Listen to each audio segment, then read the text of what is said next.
नमस्कार दोस्तों। अक्सर हम मोटिवेशन को ढूंढते हैं, पर वो मोटिवेशन हमारे आसपास कहीं होता है। आज इसी संबंध में आपको एक छोटी सी कहानी सुनाता हूँ।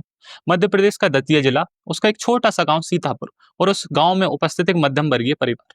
उस परिवार में एक लड़का जन्म लेता है और उसे बचपन से ही सपने दिखाए जाते हैं सरकारी नौकरी के, या दिखाए जाते हैं, या यूं कहीं वो सपने देखता है सरकारी नौकरी के, और वो सपने को पूरा भी करता है। पहले जेल विभाग में और बाद में मध्य प्रदेश साइबर पुलिस में सिपाही के पद पर भी कार्यरत रहता है। वो अपना कर्म को पूरे निष्ठा से निभाता है और 8 से 10 घंटे की नौकरी करता है। इसी दौरान उसे पता चलता है कि मध्य प्रदेश में एमपीपीएससी नाम की भी एक परीक्षा होती है, जो कि राज्य के सर्वोच्च पद को धारित करने में मदद करती है। इस दौरान वो 8 से 10 घंटे की कठोर परिश्रम भरी नौकरी के बावजूद एमपीपीएससी की तैयारी करता है, और ना केवल तैयारी करता है, इस एग्जाम में सफलता प्राप्त करता है। और ना केवल सफलता प्राप्त करता है, इस एग्जाम में जो सबसे प्रतिष्ठित पदों में से एक है, जो कि है असिस्टेंट डायरेक्टर एजुकेशन, उस पद को भी प्राप्त करता है। और ऐसे व्यक्ति हैं हमारे गिरिराज परिहार, जो जिनका मैं आपसे भेंट कराऊंगा आज। वो मेरे साथ हैं, मेरे मित्र भी हैं।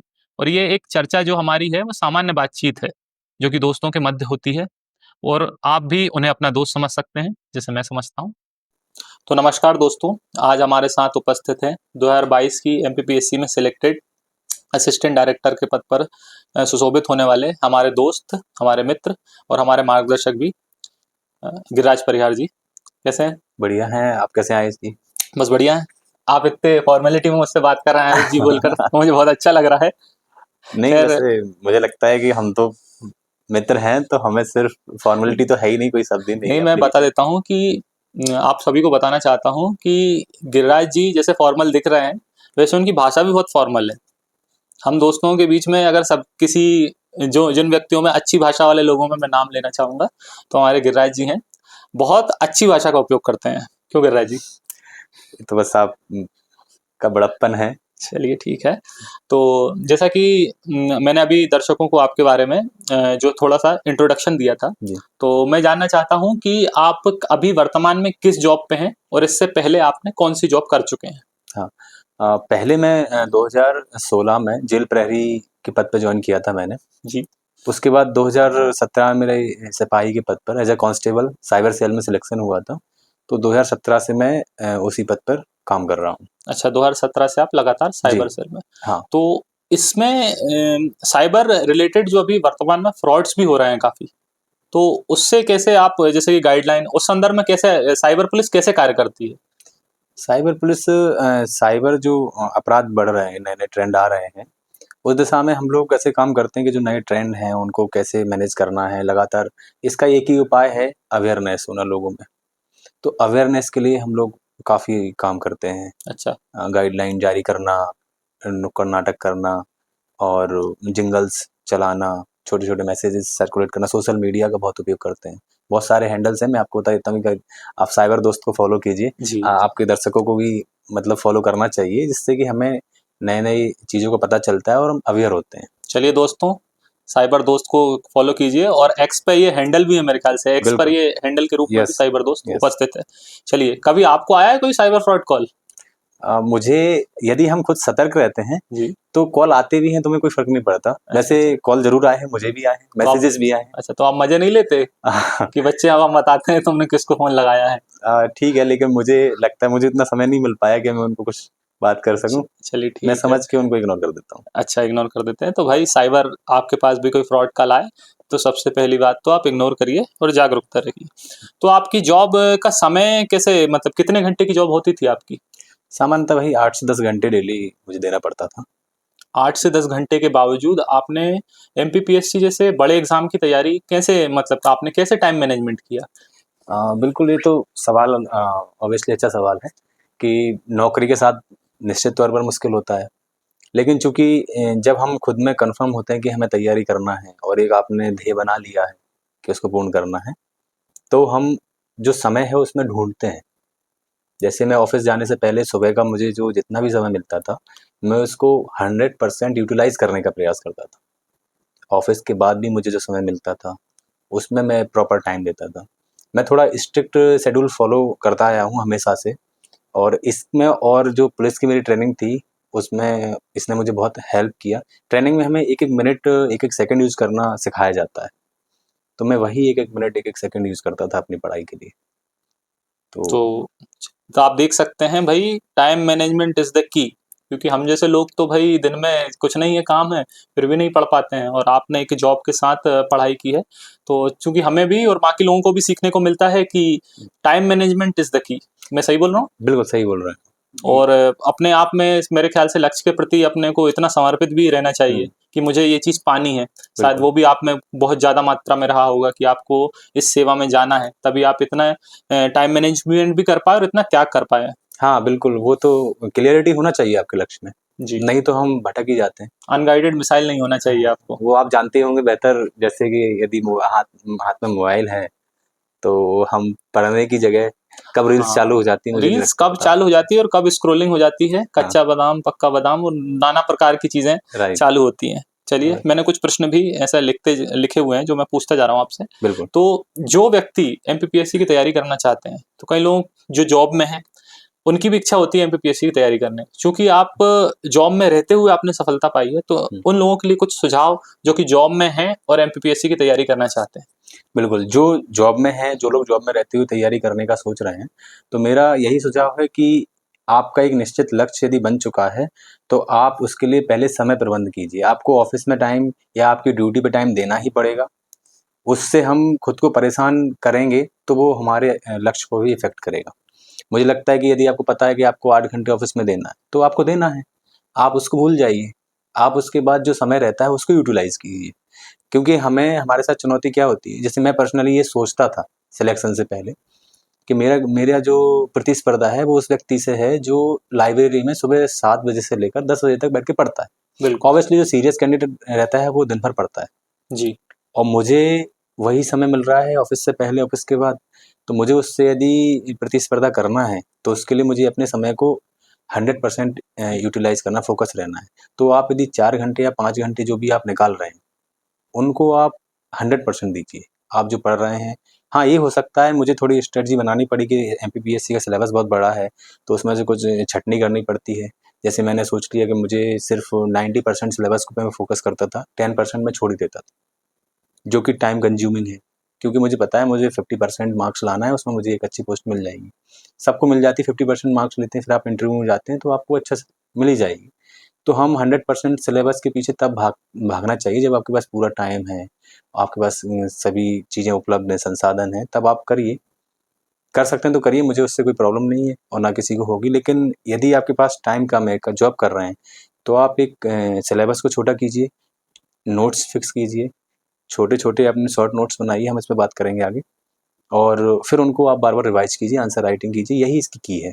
चलिए, तो नौकरी वाले व्यक्ति ये समझिए कि भई आपको अपनी नौकरी के हिसाब से अपने शेड्यूल को डिज़ाइन करना पड़ेगा, और जो समय है आपको शिद्दत से चाहना पड़ेगा।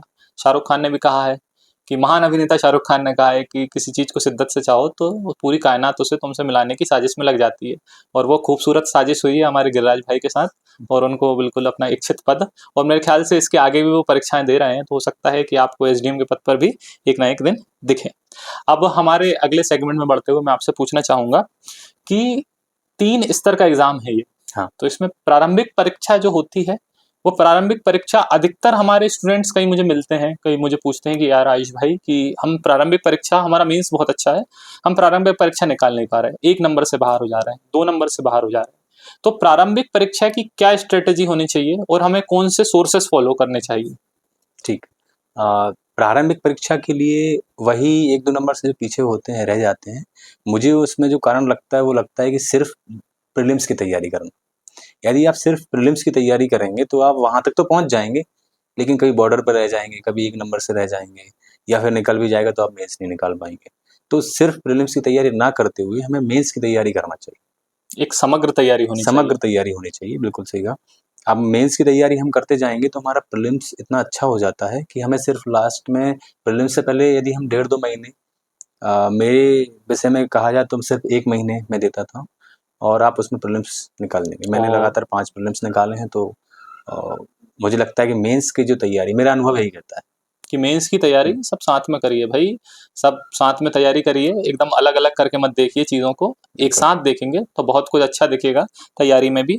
और प्रीलिम्स की तैयारी एक बार, अब जैसे कि कई बार क्या होता है, प्रीलिम्स तो निकल जाता है, लेकिन उसके बाद मेंस और प्रीलिम्स में ज़्यादा समय नहीं होता, अधिकतम 90 दिन का हमें समय देखने को हाँ। मिलता है। तो मतलब कि जब फिर अगर मेंस हमने नहीं पढ़ा होगा, तो वो हमारा जो, चूँकि हमने अगर मेंस नहीं पढ़ा होगा तो 90 दिन में मेरे ख्याल से ये सिलेबस कवर करने वाला नहीं है, नहीं, अगर पहली बार हम पढ़ रहे हैं। बिल्कुल। तो निश्चित रूप से दर्शकों आप समझ सकते हैं कि हमें तैयारी जो है वो समग्र रूप में करनी है, इकट्ठा करना है, सब मिला के खाना है। खिचड़ी खाते हैं ना, सब मिला देते हैं दालों को, अलग-अलग दाल मत पकाइए भाई, खिचड़ी बनाइए तभी जाके अपना चीज़ें होगी। और इसके बाद प्रीलिम्स की तैयारी तो हो गई गिरिराज भाई। अब मान लीजिए मेरा प्रीलिम्स निकल जाता है, मेरे दोस्त जो प्रीलिम्स निकाल चुके हैं, अब और जो नहीं भी निकाले हैं, चूँकि मेंस आपने बता दिया, मेंस तो सबको पढ़ना ही पढ़ना है। बिल्कुल, सबको पढ़ना मेंस तो अपरिहार्य हो गया है, एकदम हाँ। पढ़ना ही पढ़ना है। तो अगर मेंस पढ़ना है तो मेंस की तैयारी कैसे शुरू करें, पहली बात तो? और मेंस के बारे में थोड़ा इंट्रोडक्शन दे दीजिए आप, कितने पेपर होते हैं? जिनको अच्छा, नहीं पता उनके बारे ठीक में है, मैं पता बता चल देता जाए। हूँ कि मेंस में 6 पेपर होते हैं, जिसमें शुरुआत के जो 4 पेपर होते हैं, वो 2 पार्ट में बँटे होते हैं, पार्ट ए, पार्ट बी। तो शुरुआती 4 पेपरों में हमारे 8 सब्जेक्ट हो गए हैं। जी, 5वां पेपर है वो हिंदी का होता है और 6वां होता है ऐसे।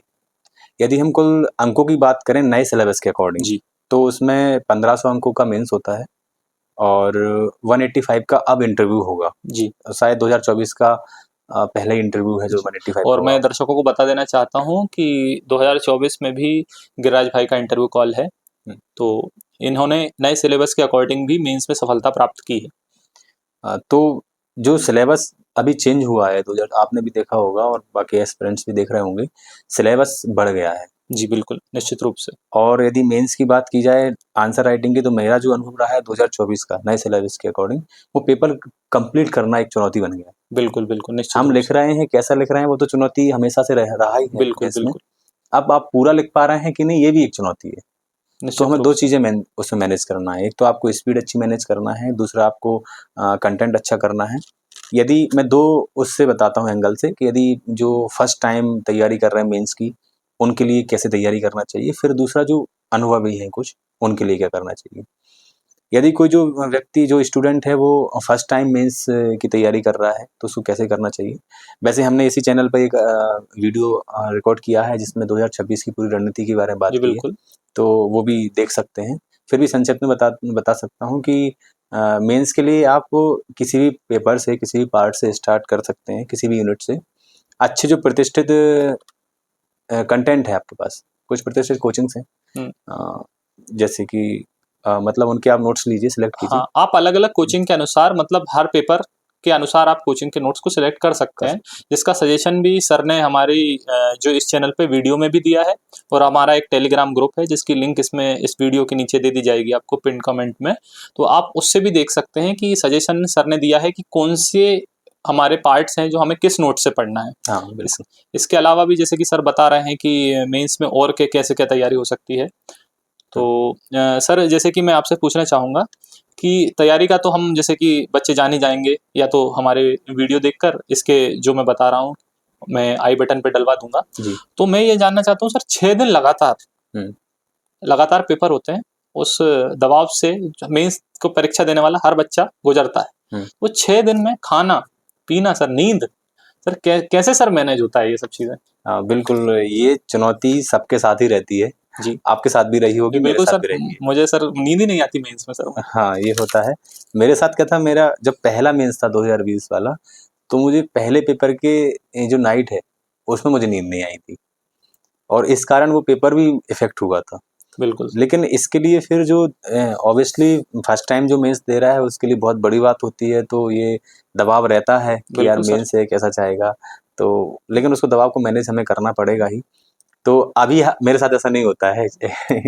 क्या है कि यदि हम थोड़ा उसको एक लाइटली लेते हैं, अपना जो पेपर का पहला जैसे कल पेपर है, आज हम पढ़ रहे हैं, तो हमें एक उस वे में पढ़ना चाहिए कि हमारा पेपर सिलेबस लगभग हो चुका है और हम सिर्फ इसको एक लास्ट रीडिंग कर रहे हैं और वहाँ जाके हमारा बहुत अच्छा पेपर जाने वाला है।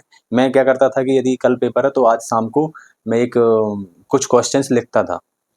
हुँ, जैसे एक आप ज़्यादा नहीं तो 1 घंटे का एक पेपर लीजिए और उसको लिखिए। जैसे कल पेपर फर्स्ट है, तो हिस्ट्री और ज्योग्राफी में जो आपको इंटरेस्टिंग है, जो आपने लिखा हो, आपको वो चीज़ आती हो, जो क्वेश्चन आपको पता है वही क्वेश्चन लिखिए, जिससे कि आपका मोटिवेशन बना रहे। जी। आप उसको लिखिए 1 घंटे, आप लिखेंगे तो आपका एक तो 2 फ़ायदे होंगे, एक तो पेन अच्छा चलेगा और आपके अंदर कॉन्फिडेंस आएगा कि मैं लिख लूँगा।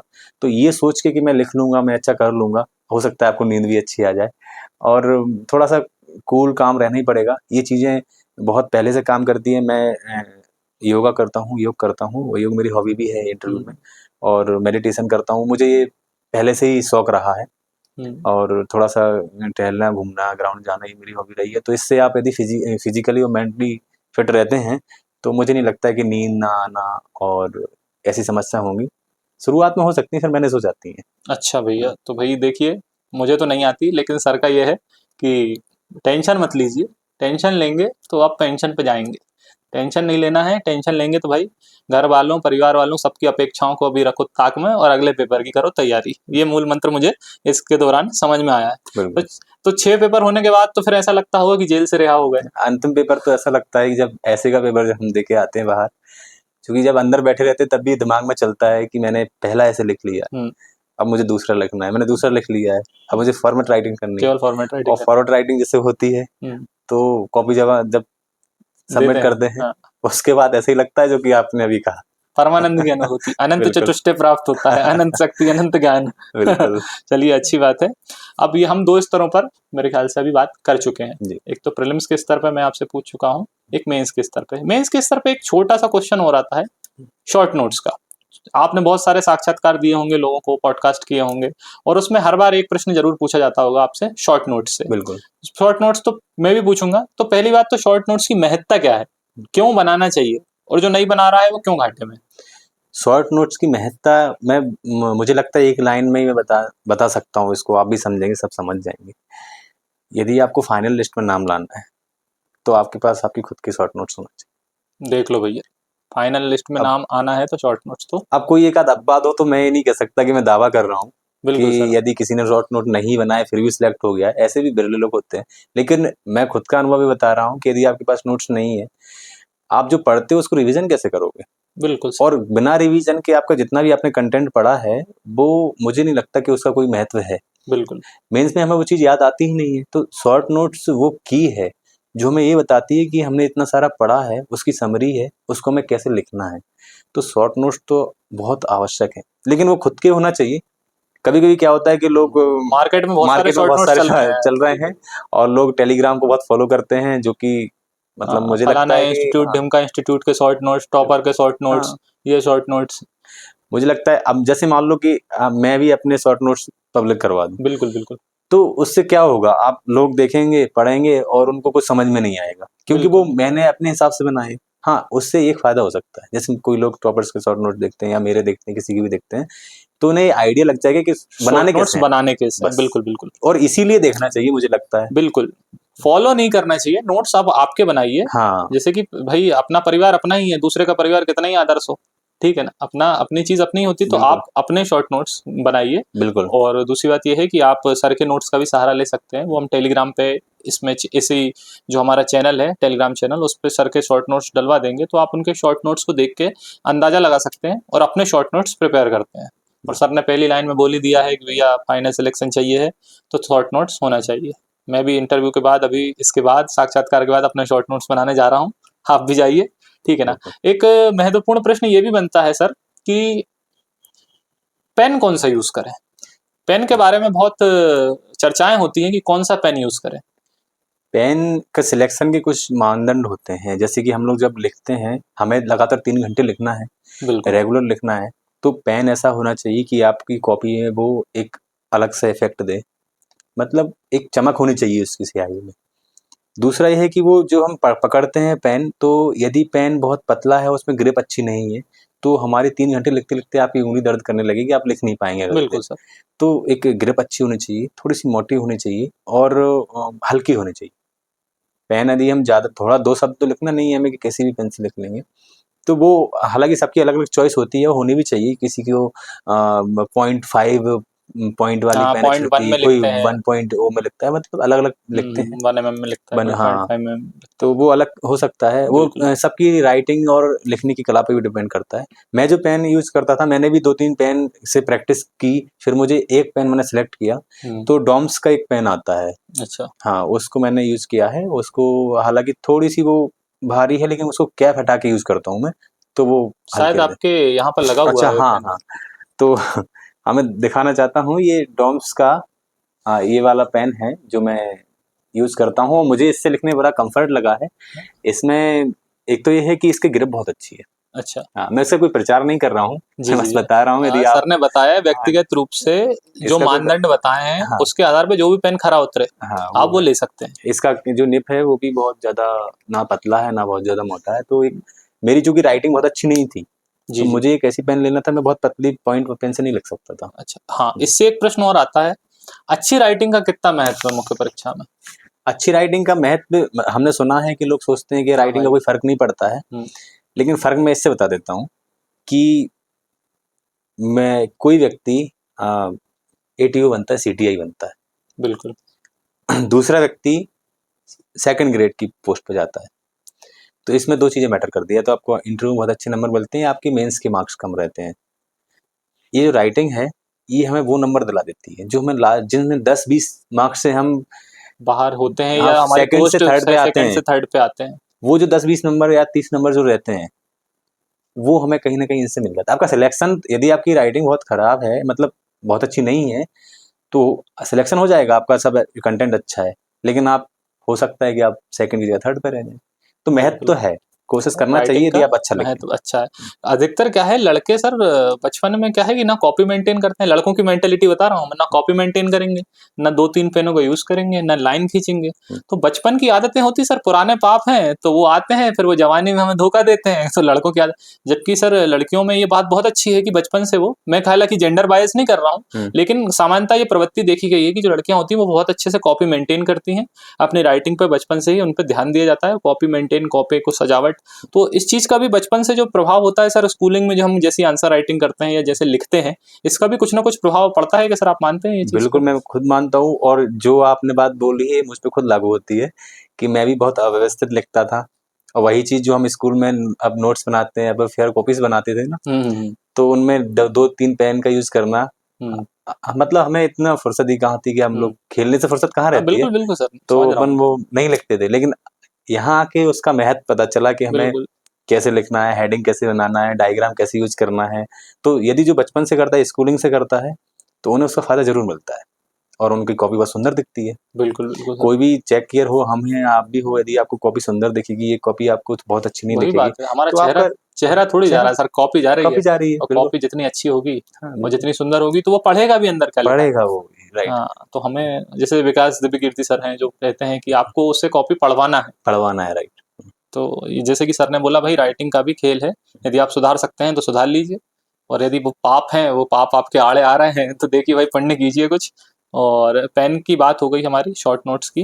अब एक प्रश्न पूछना चाहता हूँ मैं 2025 के मेंस वालों के लिए जी। कि अभी 2025 से मिनिमम 2 महीने का समय है, तो यदि उनके पास शॉर्ट नोट्स नहीं है, तो उन्हें कौन-सी स्ट्रैटेजी फॉलो करनी चाहिए? हाँ, यदि सिर्फ़ 2 महीने का 60 दिन का समय बचा है और उन्हें अपीयर होना है, तो यदि जो फर्स्ट टाइम मेंस दे रहे हैं, उन्होंने क्या है कि हम जब मेंस की तैयारी करते हैं, तो शुरुआत से नोट्स तो बनाते चलते हैं, लेकिन मान लो किसी के पास शॉर्ट नोट्स हैं ही नहीं, तो मेरी सलाह ये रहेगी कि अभी 2 महीने में इतना समय भी नहीं है कि आप सारे शॉर्ट नोट्स बना लें, बिल्कुल सर। क्योंकि सिलेबस बहुत वास्ट है। तो हम उसमें से कुछ छँटनी कर सकते हैं, कुछ टॉपिक्स छाँट सकते हैं कि ये टॉपिक हैं जो मुझे बार-बार रिवीजन करने की आवश्यकता रहती है, मैं भूल जाता हूँ। हर यूनिट से कुछ ना कुछ टॉपिक्स ऐसे होते हैं। बिल्कुल, आप उन टॉपिक्स को सिलेक्ट कीजिए। थोड़ा पीवाईक्यू देख के उनकी महत्ता भी देख लीजिए कि भई ये वाले बहुत ज़्यादा इम्पोर्टेंट हैं, इनको हम इग्नोर कर ही नहीं सकते। उनके आप नोट्स बना लीजिए।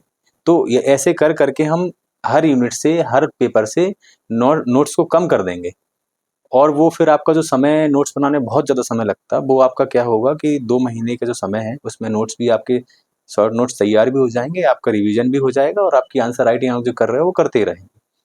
कम कर सकते हैं, लेकिन यदि आप बनाएंगे ही नहीं तो जो 6 दिन का पेपर आपने अभी बात की थी, 6 दिन में क्या प्रेशर रहता है, एक प्रेशर ये भी रहता है, हमें रिवीजन करने की आवश्यकता पड़ती है। यदि आप आज फर्स्ट पेपर दे के आए, कल आप सेकंड पेपर देंगे, आपके पास 10 से 12 घंटे रहते हैं। बिल्कुल 10 से 12 घंटे में आप कितनी किताब पढ़ लेंगे? बिल्कुल सही बात। रिवीजन नहीं कर पाएंगे। और तो इसलिए जो इम्पोर्टेंट है उनके नोट्स तो बना लीजिए, उनको तो हम रिवीजन कर ही सकते हैं उस समय। तो 2025 वालों के लिए कि महत्वपूर्ण सब्जेक्ट के आप शॉर्ट नोट्स बना सकते हैं, बाकी छोड़ सकते हैं।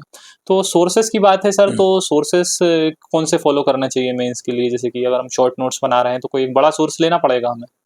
हाँ, ये तो बिल्कुल है। जैसे 2024 का मैंने मेंस लिखा था, उस समय मेरे पास पुराने जो टॉपिक्स थे, उनके नोट्स मेरे पास थे, लेकिन नए कुछ ऐड हुए थे। जैसे पेपर 3 में जो आयुष वाला, जी। आपका ही नाम है आयुष, आपको पता होगा। आयुष वाला पार्ट बढ़ गया है हाँ, आयुष वाला पार्ट बढ़ गया, और एक पूरी इकोनॉमी बढ़ यूनिट हो गई। गई है हाँ, लगभग। पूरी यूनिट हो गई है। और सोशियोलॉजी, सोशियोलॉजी की 5 यूनिट्स हैं, उद्यमिता। उद्यमिता बिल्कुल। तो इसके और लिए मैंने क्या किया था, इन्हीं टॉपिक के नोट्स बनाए थे। हालाँकि मेरे पास 1 महीने का समय था ओनली, तो मैंने उनको उन्हीं टॉपिक के नोट्स बनाए जो कि नए थे और उनको रिवीजन करने की आवश्यकता थी। उनकी बुक जब मैंने देखी या नोट्स मार्केट में देखे, बहुत बड़े थे। जैसे मैंने पेपर 3 के लिए जो आयुष के लिए उत्कर्ष क्लासेस के नोट्स जी। सेलेक्ट किए थे, मुझे अच्छे लगे वो, उससे मैंने नोट्स बनाए। काफ़ी बड़ी बुकलेट थी वो, लेकिन उसको मैंने फर्स्ट रीडिंग जल्दी-जल्दी करके उनके नोट्स बना लिए। फिर मैंने अपने नोट्स 3-4 बार रिवीजन कर लिए, तो वो चीज़ें मैं कंफर्टेबल हो गया उनमें। तो नोट्स इस प्रकार से, बड़ी बुक को एक बार पढ़ के और साथ-साथ में नोट्स बनाते चलिए, और फिर बुक को फिर साइड ही कर दीजिए आप, फिर नोट्स अच्छा, पढ़िए आपके। फिर केवल नोट्स पढ़िए। अच्छा, तो हमारे 2 स्तरों की बात तो हमने कर ली है। तीसरा और अंतिम स्तर होता है एमपीपीएससी की तैयारी में, वो होता है जिसके नाम से अच्छे-अच्छे धुरंधर काप जाते हाँ, हैं, सभी को। साक्षात्कार। बिल्कुल। तो साक्षात्कार, पहली बात तो किस चीज़ का परीक्षण है ये इंटरव्यू? इंटरव्यू जैसा उसके नाम से ही है, साक्षात्कार। आपका क्या अपीयरेंस है, आपका क्या व्यक्तित्व है, उसका परीक्षण होता है। इसमें जैसा कि सभी लोग जानते हैं, हम भी, आप लोग भी, जैसे हम लोग आप साथ में हमने इंटरव्यू दिया है, तो वहाँ जाके हमारी जो नॉलेज होती है, हम जो प्रीलिम्स मेंस में हमने इतना सब कुछ पढ़ा है, उसका निचोड़ तो फिर उपयोगी होता ही है वहाँ पे। लेकिन उसको एक हम मेंस में लिखते हैं, उसको प्रेजेंट करते हैं मेंस में। वहाँ हमारा चेहरा नहीं है, वहाँ हम खुद नहीं है। यहाँ उसी नॉलेज को हमें खुद के उपस्थित करके वो 10 से 15 मिनट में हमें प्रस्तुत करना है। तो अधिकतर लोग ये शिकायत करते हैं ना कि हम बोल नहीं पाते, लिख हाँ। लेते हैं, वो करते हैं, लेकिन बोल नहीं पाते हैं। तो ये जहाँ तक ये है, तो इस कमी को कैसे दूर किया जाए कि जो लोग बोल नहीं पाते हैं, मतलब कॉन्फिडेंस नहीं आता है, अधिकतर साक्षात्कार के समय आपने देखा होगा। बिल्कुल, जब पहला इंटरव्यू था, मेरा भी पहला इंटरव्यू था, तो ये समस्या मेरे साथ भी थी। और जो फर्स्ट टाइम इंटरव्यू दे रहे हैं, या फिर जो कितनी बार भी इंटरव्यू दे रहे हैं, वहाँ का जो डर है, वो सबको ही लगता है। जैसे कि मैं भी 3 इंटरव्यू दे चुका हूँ, तो ये भय है, जो बोलने का भय है, वो रहता ही है। इसको जैसे हम लोग क्या करते थे, जैसे कि मेरे और हमारे, हम लोग के जो गाइड हैं, हम जिनके पास इंटरव्यू के लिए जाते हैं, जी। विकास सर, भोपाल विकास में, सर, ध्येय। ध्येय में, उन्होंने बहुत ज़्यादा हेल्प की इस मामले में। उनके जो मॉक हैं, जब वो उनके यहाँ मॉक देने हम लोग जाते हैं, बिल्कुल सर, मैंने भी दिया तो हुआ जो है। आपने दिया है, तो जो प्रेशर हम वहाँ जो प्रेशर वो क्रिएट करते हैं, उससे ज़्यादा प्रेशर तो फाइनल में भी नहीं रहता है। बिल्कुल निश्चित बात है। विकास सर के बारे में आपको बता देना चाहता हूँ कि ध्येय एकेडमी है भोपाल में, और हम सभी के सर, गिरिराज भाई के, मेरे और हमारे ग्रुप में जितने भी लोग हैं, सभी के मेंटर रहे हैं। और साक्षात्कार के लिए जो नज़रिया वो डेवलप करवाते हैं, मेरे ख्याल से मुझे तो नहीं लगता कि वैसा नज़रिया शायद कोई और हमें बता पाए कि यार प्रश्नों को इस प्रकार से भी, इस भांति भी देखा जा सकता है। तो बिल्कुल, मेरे ख्याल से उनका सर का तो बहुत योगदान है साक्षात्कार में। सही है। और साक्षात्कार के समय जो चुनौतियाँ होती हैं, जैसे कि मैंने अभी एक बताया आपको, बोलने संबंधी चुनौती होती है कि हम बोल नहीं पाते हैं। दूसरी बात, हम अलग-अलग क्षेत्रों से आते हैं, मध्य प्रदेश में भी कोई निमाड़ का है, कोई बुंदेलखंड का है, तो वो लहज़ा कैसे जाता है वो भाषा में? हाँ, ये बहुत अच्छा प्रश्न चूँकि है। आप भी बुंदेलखंड की पृष्ठभूमि बिल्कुल। से हैं, तो वो जो लहज़ा है वो कैसे, मतलब क्षेत्रीयता कैसे हम नहीं आ पाती भाषा में? हाँ, ये बात बहुत ये इंस्टेंटली नहीं आता है। जैसे कि मैं बुंदेलखंड से आता हूँ। जब जी। मैं अपने मित्रों से अपने घर में बात करता हूँ, मैं बुंदेली में बात करता हूँ। जी, जी। लेकिन जब मैं अभी आपसे बात कर रहा हूँ, या जी, मैं बिल्कुल। साक्षात्कार के लिए तैयारी कर रहा हूँ, हाँ, जी। तो हम जो हिंदी है, शुद्ध हिंदी, उसमें बात करते हैं। जी। तो ये एक लंबी प्रोसेस है। मुझे लगता है कि जो हमारे एस्पिरेंट्स या जो दर्शक देख रहे हैं, जो तैयारी कर रहे हैं, तो जो मेंस, प्रीलिम्स के साथ-साथ तैयारी कर रहे हैं, उनके साथ-साथ उनकी इंटरव्यू की तैयारी हो रही है, और उन्हें इंटरव्यू की तैयारी अभी से स्टार्ट कर देनी चाहिए। जैसे हम क्या बात कर रहे हैं, हुँ। क्या शब्द बोल रहे हैं, हुँ, हुँ। हमारे शब्दों का चयन कैसा है, हुँ। हम जो अपने लोकल लैंग्वेज के शब्द हैं, उनको कुछ समय के लिए क्यों नहीं छोड़ सकते? हमारी जो भाषा शैली है और जो लहजा है, जो हमारा एक्सेंट है, उसको बदलने के लिए थोड़ा काम कीजिए, अपनी वॉइस रिकॉर्ड कीजिए। जैसे हम लोग क्या करते थे कि अपनी खुद की वॉइस रिकॉर्ड की है, मिरर प्रैक्टिस कर रहे हैं। बिल्कुल। तो ये जो कुछ चीज़ें हमें करना चाहिए, वो साक्षात्कार में बहुत इम्प्रूवमेंट करती हैं। मिरर प्रैक्टिस का सर ने जिक्र किया, तो मिरर के सामने, कांच के सामने खुद को देखकर, खुद की आंखों में आंखें डालकर कुछ प्रश्न होते हैं खुद से ही करते हैं और खुद ही उसका उत्तर देते हैं, तो उससे भी काफी हाँ, लाभ होता है सर। बिल्कुल। और आवाज रिकॉर्डिंग का भी सर ने बताया मुझे है। लगता है फर्स्ट टाइम यदि कोई मिरर में जो प्रैक्टिस करेगा ना, तो अपना खुद का नाम भी नहीं बोल सकता। अपनी आंखों में आंखें डाल के बोलना बहुत बड़ी बात होती है। बिल्कुल सर, बिल्कुल सर। आई कांटेक्ट भी मैंने एक वो बताया कि भाई आई हाँ, कांटेक्ट कहाँ देख रहे हैं वो, बिल्कुल। ये अक्सर इंटरव्यू में ये रहता है कि हाँ। हमें आई कांटेक्ट, तो सर कैसे मैनेज करें आई कांटेक्ट? आई कांटेक्ट को बहुत सहज होना बहुत मुश्किल होता है। हाँ जैसे बिल्कुल कि सर। अब वहाँ जो इंटरव्यू ले रहे हैं वो हमारे अंदर पहली वह है, हाँ, अब उनसे हम आई कांटेक्ट कैसे करें? कैसे मिला है वही तो। हाँ, तो कुछ तो ऐसा होता है कि हमारा मैनेज हो जाता है कि हम आई कांटेक्ट कर रहे हैं, मॉक दे रहे हैं। और इसका एक दूसरा उपाय है, यदि नहीं हो पा रहा है तो कुछ जो टीचर्स हैं अपने जो बताते हैं कि उनको नहीं देख पा रहे हैं आप आँखों में, तो उनके चेहरे को देख लीजिए। उनके थोड़ा-सा मतलब नाक को देख लीजिए, आप आँखें हाँ। नहीं देख पा रहे हैं, तो उनको ऐसा फ़ील होगा कि आँखें हमें ही हैं। दिख रहा है। बहुत नीचे मत देखिए, नहीं तो ऐसा लग रहा है कि आप नीचे देख के बात कर रहे हैं, चेहरे से या नीचे नहीं ऊपर देखना नहीं है, हाँ। देखिए कि ऐसा लग रहा है कि आप ऊपर देख के बात कर रहे हैं, ये नेगेटिव इम्पैक्ट डालता है। अच्छा, अच्छा, अच्छा। और जैसे कि कोई, जैसे कि भाई प्रोफ़ेसर्स हैं तो ठीक है। जैसे कि कोई मैडम आके बैठ गई हमारी, जो वो है, तो अब उनसे आई कॉन्टैक्ट कैसे करें? वो तो लड़कों के मन में ये भी रहता है कि मैडम बैठी हैं, मैडम से कैसे आके मिलाएँ? वहाँ मैडम हो या सर हो, वहाँ वो हमारा इंटरव्यू ले रहे हैं, तो हमें लगता है कि मतलब मुझे लगता है कि हमें वहाँ सिर्फ़ ऐसा देखना चाहिए कि वो मैडम नहीं है, वो हमारे इंटरव्यूअर हैं, हम उनसे अच्छा। बात कंफर्टेबल करवाएँ। ऐसा कहा जाता है कि ऐसे पुरुष लोग बैठे हों तो जो हमारी महिला एस्पिरेंट रहती हैं, जो या जो गर्ल्स रहती हैं, उनको नंबर ज़्यादा मिल जाते हैं, और जो हमारी अगर महिलाएँ बैठी हैं और कोई अच्छा व्यक्ति जा रहा है, तो उसको साक्षात्कार में नंबर मिल जाते हैं। तो दिखने का भी कुछ प्रभाव है क्या? जैसा कि मतलब मैं इस बात पे टिप्पणी नहीं कर सकता, ना कि मुझे इसका कोई पता है।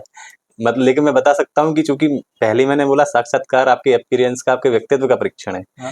यदि व्यक्ति को आपका व्यक्तित्व फर्स्ट जो अपीयरेंस है वो आपको जानता तो है नहीं, आपको पहली बार इंटरव्यू में देख रहा है, तो आप कैसे दिख रहे हैं, कैसे आपने कपड़े पहने हैं, आप व्यवस्थित हैं कि नहीं, आप कैसे चल रहे हैं, चेयर पे कैसे बैठते हैं, कैसे खड़े होते हैं, उसमें आपका पूरा व्यक्तित्व परीक्षण होता है। जो आपने बात की है हो सकता है उसका कुछ हो, लेकिन इसका प्रत्यक्ष प्रमाण नहीं है। हैंडसम तो बन के जाइए, मतलब साड़ी-वाड़ी सब हाँ, देख-दाख के मतलब ये जाइए है और कि लड़के। आपके कपड़े और हाँ। आपका जो लुक है वो अच्छा अच्छा, होना तो चाहिए। कपड़े में क्या पहन लीजिए आप? क्या पहन लें? कपड़े में जैसे लड़के हैं वो सामान्यतः सूट पहन के जाते हैं, टाई लगा के जाते हैं। टू पीस सूट पहनते हैं। हाँ, और महिलाएँ हैं, गर्ल्स हैं, वो नॉर्मली साड़ी पहन के जाती हैं। साड़ी या सूट का मैंने वो जो वहाँ समझ। देखा है। अच्छा, अच्छा, अच्छा। नहीं, वही हम लोग देखते हैं तो सारे के सारे एकदम एक ही कंपनी के एम्प्लॉयी लगते हैं, सब लोग सूट पे होते हैं। गर्मी के दिनों में भी सूट पहनना चाहिए क्या?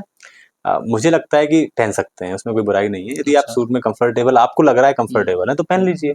अच्छा, अच्छा, अच्छा, अच्छा। तो अभी तो ये बात हो गई कि ये चुनौतियों की बात हो गई, हुँ। चुनौतियों का समाधान हो गया। अब आपसे भी प्रश्न पूछे गए होंगे, कई पृष्ठभूमि, तो प्रश्न पूछने की क्या पृष्ठभूमि रहती है साक्षात्कार में? हाँ, जैसे मैं 3 साक्षात्कार मैंने दिए हैं, जी, तीनों में कुछ चीज़ें कॉमन रही।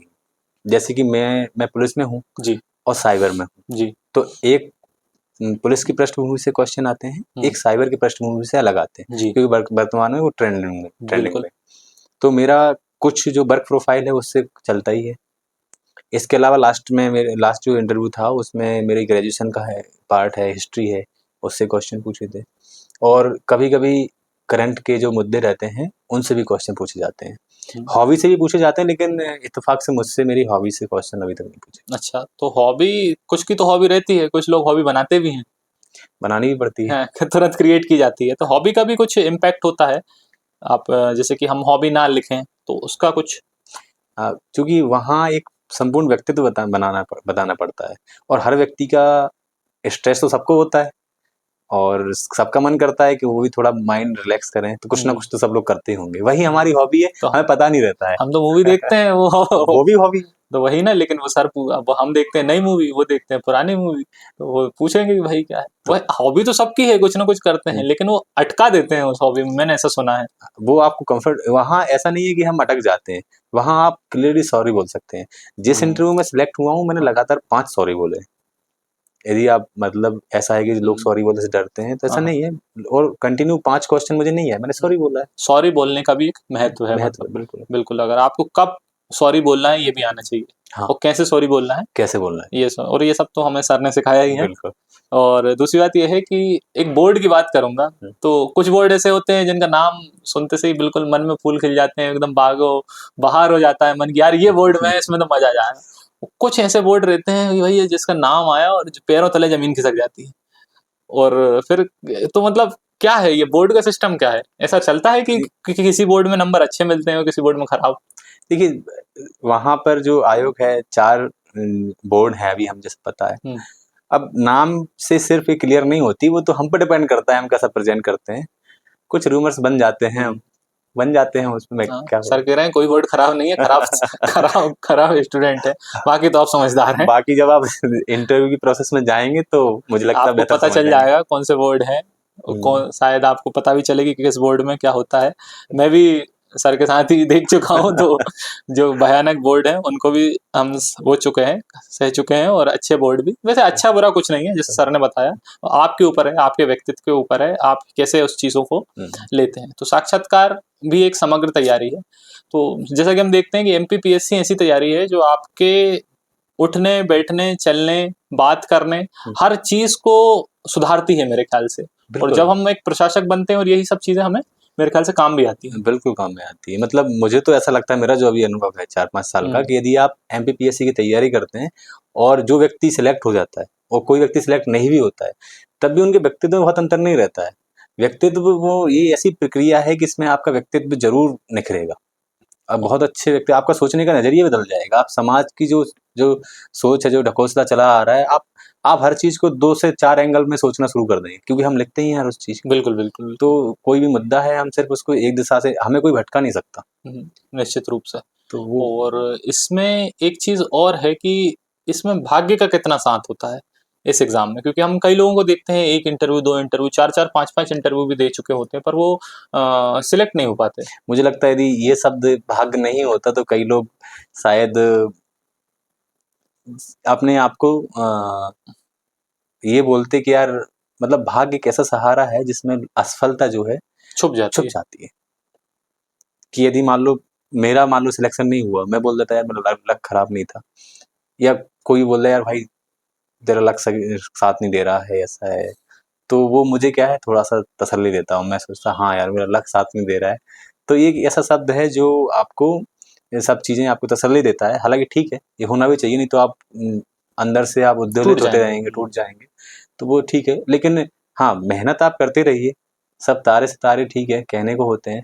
जब आप सफल होते हैं तो सब सही होता है, जब सफल नहीं होते हैं तो सब सही नहीं होता है। जब इसलिए आप सफल हैं तो सारे सितारे, सब हाँ, परिवार के जन और सब सारे दोस्त, सब सब वो हो जाता है। सही और है। बाकी अगर आप असफल हैं तो शायद आपसे पूछने भी ना आए कोई हाँ, कि आपको कैसा लग रहा है। राइट। इसके अलावा हम जैसे कि मैं जैसे कि आपके बारे में तो मुझे पता ही है हुँ, पर्सनली भी, हुँ, तो आपका विवाह हो चुका है। जी, तो विवाह के साथ भी कई लोगों को ये समस्या रहती है कि हमारा विवाह हो गया है, अब हम कैसे टाइम मैनेज करें, और मेरे ख्याल से मैम भी जो हैं वो भी वर्किंग हैं। यस। तो कैसे मैनेज होती हैं चीज़ें उसके बाद भी? बिल्कुल, ये भी प्रश्न मतलब मुझे लगता है शादी के बाद तैयारी करने वालों के लिए एक यूनिवर्सल प्रश्न है ये। तो ये एक शब्द होता है जिसे हमेशा बोलते हैं कि विवाह में आपके दोनों के बीच एक म्यूचुअल अंडरस्टैंडिंग होनी चाहिए, जो मुझे लगता है थी हमारी। और जब हम तैयारी करते हैं तो आपके साथ जो व्यक्ति है, आप उसके साथ मतलब आप जीवन व्यतीत करने वाले हैं, यदि वह व्यक्ति आपको समझने वाला है, उसे आपके लक्ष्य पता है, उसे आपका टारगेट पता है, वो जितना सीरियस आप लेते हैं, वो भी उतना ही सीरियस लेता है कि नहीं, सामने वाले का लक्ष्य जो है, वो सिर्फ़ उसका नहीं है, वो मेरा है। मेरा भी मतलब हम लक्ष्य, हम दोनों का दोनों का लक्ष्य है। लक्ष्य है। तो मैं मानता हूँ कि मेरी जो सफलता है, वो सिर्फ़ मेरी सफलता नहीं है, हम दोनों की सफलता है। बिल्कुल। तो जो यदि आपको सपोर्ट करता है, तो आप बिल्कुल कर सकते हो। ये तो सिर्फ़ कहने की बातें हैं और मेरा ये उद्देश्य भी था जब मेरा विवाह हुआ, तो मेरा उद्देश्य भी था कि मुझे इस रूमर को गलत साबित करना तोड़ना है। है। तोड़ना बिल्कुल, है। बिल्कुल। और हमारे साथ मुझे लगता है आप भी जानते हैं हमारी कॉमन फ्रेंड हैं ज्योति बिल्कुल। दीदी हैं, बिल्कुल, जो कि बिल्कुल, बिल्कुल। 2021 रैंक ज्योति 10 दीदी के हैं। बारे में बता दें कि 2021 की परीक्षा में 10th रैंक पर हुँ, 10th रैंक उन्होंने हासिल की और डिप्टी कलेक्टर के पद पे, और टिपिकल उनके शादी को काफ़ी समय, मेरे ख्याल से 10-15 वर्ष हो चुके थे। हाँ, 10 वर्ष का उनका लड़का है और 10 वर्ष का लड़का है, हम लोग बिल्कुल। उनसे सबसे फैमिली जैसे रहते हैं, बिल्कुल। जानते हैं, तो हमें उनको पता है कि उन्होंने कैसे संघर्ष और कैसे उसको तोड़ा है। चलो मेरे विवाह को तो अभी 1 डेढ़ साल ही हुआ, लेकिन उनको तो 10 काफ़ी वर्ष समय, का हाँ, बच्चा है उनका, काफ़ी तो समय हो समझ चुका है। तो परिवार का सपोर्ट भी बहुत बहुत ज़रूरी ज़रूरी होता है, और दूसरी बात, वैवाहिक लोग ये समझ लें कि हम की भावना से चलोगे तो बिल्कुल, सही रहोगे। राइट, जो आपके लक्ष्य हैं वो उनके लक्ष्य हैं, जो उनके लक्ष्य हैं वो आपके लक्ष्य हैं। इस भावना में रहेंगे तो हम सफलता की प्राप्ति करेंगे। बिल्कुल। तो ये थी हमारी गिरिराज भाई से बातचीत, और मेरे ख्याल से आपको भी हमारी बातचीत सुन के बहुत अच्छा लगा होगा और मज़ा भी आया हो। आपके जो भी प्रश्न हैं वो शायद आप कमेंट में छोड़ सकते हैं, तो हमारे परिचित हैं गिरिराज भाई, मित्र हैं, तो आपको या तो कमेंट के माध्यम से या ग्रुप के माध्यम से ही अपने बिल्कुल। प्रश्नों का समाधान मिले। ठीक है गिरिराज भाई, बहुत बहुत धन्यवाद।